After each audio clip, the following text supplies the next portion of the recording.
বিশ্বজুড়ে দাবানল ছড়িয়ে পড়ছে, আর তার সঙ্গে যেন আগুনে পুড়ে যাচ্ছে পৃথিবীর ভবিষ্যৎ।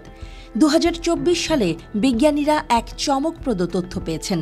দাবানল কার্বন ডাই অক্সাইডের পরিমাণকে রেকর্ড মাত্রায় বাড়িয়ে দিয়েছে, যা পৃথিবীর তাপমাত্রা বাড়িয়ে জলবায়ু পরিবর্তনকে আরও ত্বরান্বিত করছে। আর সেই অতিরিক্ত কার্বন ডাই অক্সাইড পৃথিবীকে কতটা বিপদের দিকে নিয়ে যাচ্ছে? হাওয়াইয়ের মাউনা লোয়া পর্যবেক্ষণ কেন্দ্রের পরিসংখ্যান বলছে 2024 সালে কার্বন ডাই অক্সাইডের মাত্রা প্রতি মিলিয়নে 3.6 বেড়ে 427-এ পৌঁছেছে। জলবায়ু সংকটের শুরু হওয়ার আগে পৃথিবীর বায়ুমণ্ডলে কার্বন ডাই অক্সাইডের মাত্রা ছিল 280 পার্টস পার মিলিয়ন।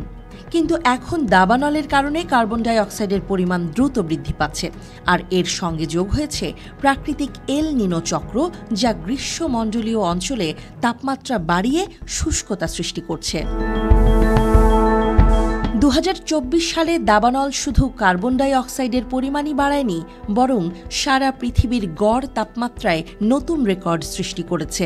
এর ফলে ভয়াবহ তাপপ্রবাহ, বন্যা এবং ঝড় সবকিছু একত্রে আছড়ে পড়েছে, যা কোটি কোটি মানুষের জীবন বিপর্যস্ত করেছে।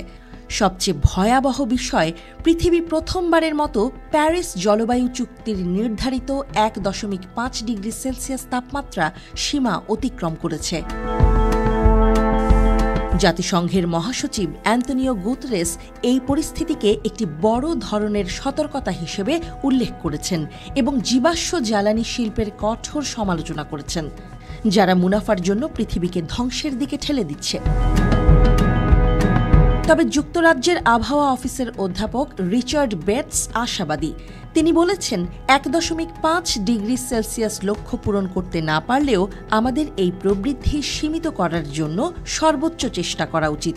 1.5 ডিগ্রি সেলসিয়াস একটি কঠিন সীমা, কিন্তু এটি পেরিয়ে গেলে পৃথিবী শেষ হয়ে যাবে এমন কিছু নয়। কঠোর পরিশ্রম করলে আমরা তা ঠেকাতে পারি। 2024 সালের দাবানল যে ভয়াবহতা সৃষ্টি করেছে তা এক নতুন বাস্তবতা তুলে ধরছে। দাবানল 1.8 billion ton carbon die oxide পৃথিবীতে মুক্ত করেছে। এল নিনো চক্রের প্রভাব আরও তীব্র করেছে। এল নিনো কার্বন ডাই অক্সাইড বৃদ্ধিতে গুরুত্বপূর্ণ ভূমিকা পালন করেছে, কারণ এর উষ্ণ এবং শুষ্ক পরিবেশ উদ্ভিদের বৃদ্ধি সীমিত করে দেয়, যা কার্বন ডাই অক্সাইড শোষণ ক্ষমতা কমিয়ে দেয়।